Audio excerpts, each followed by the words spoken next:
Good day, good evening, good night, good morning, and welcome to another somber episode of the Reels Tennis Fans Podcast.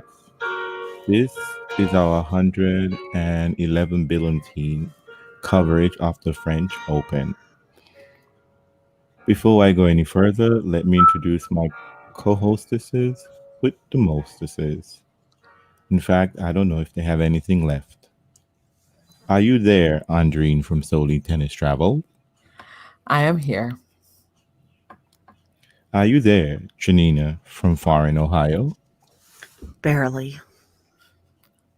Well, I'm here in body, but certainly not here in spirit for the 2020 and 20 French Fall Open. So, ladies, what can we say? I mean, should we eulogize this whole episode? I think yes, that's for the best. Should we forget it even happened? Death is often so painful. Is it even worth remembering? I mean, let's think about the good moments, right? Let's think about the wonderful moments that we had at the start. We didn't have any. I'm sorry. I I don't didn't know even what know you the. saw. I thought the Australian Open was cancelled. Or is it just I cancelled it in my mind? Well, there was so much promise at the start of the French. Serena showed up looking like she was ready to do some damage. I never trust Serena after the U.S. Open, so it's false. So Oh, there were so many pleasant moments. There were so many pleasant opportunities. Let's be no honest. French crowd. That was my positive. The French crowd was not there to The lack be. of a French crowd. Yeah, No to be an nasty asshole. little French bastards. They're just Fair enough. they just love to be the heel of tennis. If you ask anyone, Yeah, the lack of a French crowd was probably a plus. Um, but you know what was missing, and I felt sad about it. There was no dynamism at the French this year. No sense of like lightness, energy, spark. Champagne. it all smelled like pumpkin latte to me. If you ask me, Oh dear me, dear me, dear me. It breaks my heart. I'm you're crying. from far in Ohio, but so we're Oh gonna forgive you that you drink the pumpkin latte, but it smelled like pumpkin spice my all the way from the draw ceremony to right now. I had pumpkin latte for breakfast. Forgive me. Like I said, she's from far in Ohio.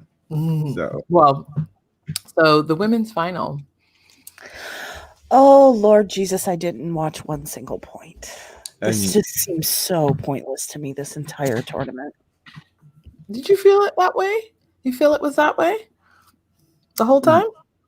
The me, whole time you felt it was pointless. pointless.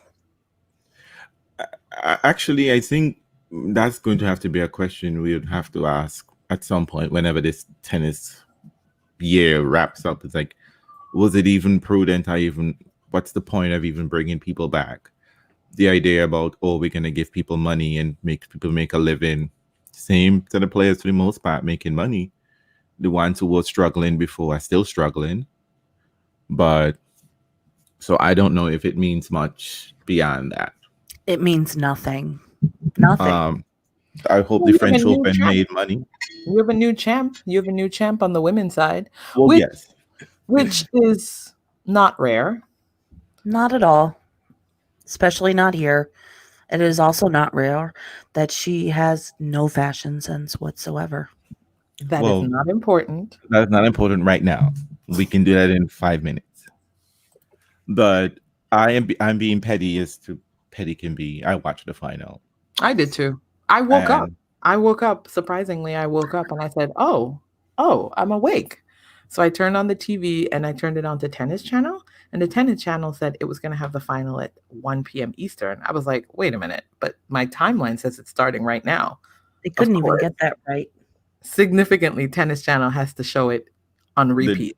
Right. So I went to NBC to catch the live show because that's what you want to do when you're watching tennis in the United States. And you have a thing called the Tennis Channel, but in order for you to get it live, you have to go to NBC. I was awake. I opted out. You didn't want to see the newest WTA star? No. Oh, they perhaps right. I was more afraid that Kenin would win, and I didn't want to see that. Really? I mean, I was looking for a battle. It was just like today. It was a whimper. The first set was all nerves. It was basically Iga's nerves. Yeah, Iga. I mean, actually, we should be happy because that could have been a 6-love and breaststick. It really could have been. It would have been. It would have been had she come out there blazing and ready, psychologically ready. Yeah. But she stumbled a little bit, lost her way, gave Kenin some hope, and then returned to form. I mean, Kenin only held serve twice for the entire match. Well, wasn't that Nole too? Was that Nole? Kind of. Well, for the first 2 sets, he only held serve twice, I think. I think he maximized. So maybe people who were fighting for this, best of 5, best of 3 sets would be like, maybe we should forget that this tournament exists today. Let's not even bring that conversation up today, because that would have been a pretty poor finals to have best of 5, best of 3, and the loser only. I mean, this is like 1998 Steffi Graf. That final looks like that. Oof, it was. You know what though? I like it. I like that in some ways the WTA and the ATP were equal in producing really bad finals, but historic finals. Bad, but historic finals. So we can maybe stop the competition for a little bit and concede that Roland Garros was tragic for both sides, even though they were historic. That's a good draw, don't you think? Mm-hmm. I mean, that's the only takeaway they can have from it, really. I mean, on the men's side, it doesn't even say anything because the man who's won 12 titles, won 13 titles any time of year. So, I mean, what does that conclude anyway? The same 2 sets of people got to the final. So, but I think on the women's side, I think that's where it's much more exciting. And I think much more of a story can be drawn from that. I think Although not that exciting. Listen. But I think the potential is there. I think that's what people are looking at. Right? For neutrals. There is a potential of something happening here. When on the other side, we're just like, this was even worse than the 11 billion times the Almed. Oh no! You know what? Can I say though? It promised so much. Right. I was almost waiting for John McEnroe to admit what he's always admitted when these moments come up. He's in there, he's grumbling, he's telling us this isn't really a final. He's wondering what's going on with Novak. He's hoping that Novak will scream and expend some energy and that will get it going. At no point in time does he say, well, how is Rafa suddenly playing? And he said it at one point. He said, this is the best I've seen Rafa play, I think, here at all. In 2020, mind you, 2020. Right. During the pandemic. Actually, I have to say that as well. But maybe it's because he hasn't played and he's very well rested. Well rested,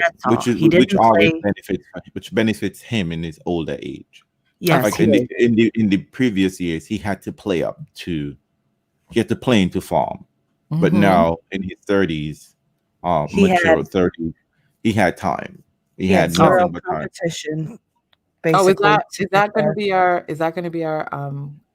to be our assessment of why Rafa played better than he's ever played at the French? Oh, that's not going to be my assessment. I'm just going to be their assessment. That's going to be the public assessment. Okay. Anyone who would like to know our private assessment, we can speak about that off air. Because we don't want to get sued. With Janina's lawyer, she would be speaking to you. However, I think it's a good story. I think it's a very good story that Rafa took a break. 13 titles. But I think it's going to put a stamp on like a lot of GOAT conversations. Ooh, I love the GOAT conversation. I think it's going to have to. I think you're going to have to hop that. I know. Because but before I don't want to disrespect Iga Swiatek. I mean, I'm just going to say I'm petty. I'm just glad she woman-handled Sophia Kenin. I don't You like her. know what, though? I have to say, Sophia Kenin had the same response that Djokovic had. They were both not at their best at all. That's not who they were. That's not how they play. I will say that they both were Well, capable of doing that's better. true, but Iga Swiatek, I thought was Iga, if I'm last name correctly. What I loved what she did to Kenin was that it was really a matchup of sizes. Yep. Iga treated her like a rag doll. Girl, you're gonna run side to side all day long. I'm gonna take you wide to the forehand, and I'm gonna put you back wide on the backhand. Like you won't. I'm gonna be on your neck. And I'm just like, Gabine, take notes, please. Petra, take notes, please. But then also you saw the problematic elements to Swiatek's game, right?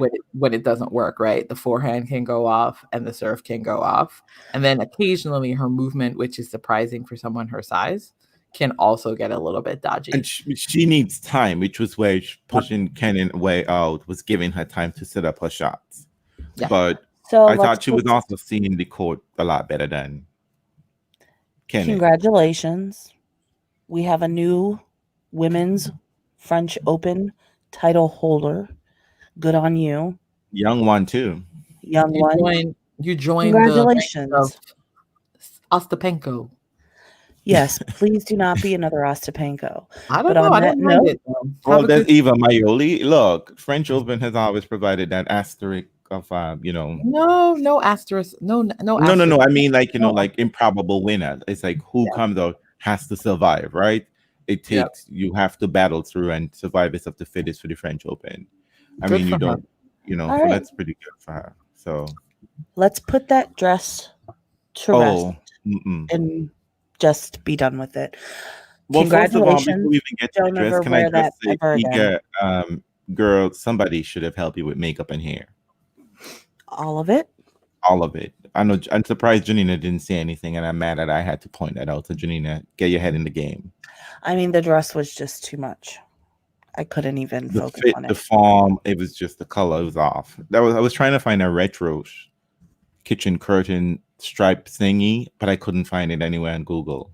So that's what it really reminded me of. It really did look like curtains. Yes. So, all right. Moving on to that men's final. Rafa wins again. 2005. 2006. 2007. 2008.